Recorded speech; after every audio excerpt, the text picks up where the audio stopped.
Pozor, pozor, hlavne otroci vo fabrikách na Nočnej.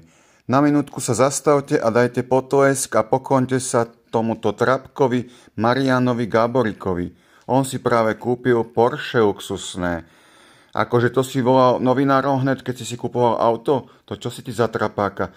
Keď sa chceš pochváliť s volačím, tak sa pochvál, koľkým deťom si zachránil život, čo potrebujú zachrániť operáciou alebo liekmi, že si im kúpil. A potom sa môžeš zvolávať novinárov.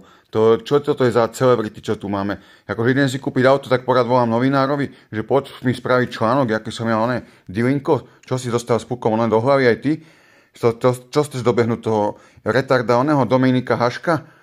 Čo tam kritizuje hokejistov za to, že hrajú v NHL-ke, ale on keď hral v KHL-ke, tak to bolo v poradku.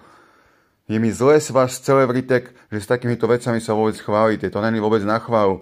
Kto normálny si môže sa pochváliť, že si kúpi auto a takýmto štýlom, že hneď zvoláva tlačovky. Ľudia tu nemajú na chleba pomaly a ty sa ideš takto chváliť, že sa zebuc, mulo.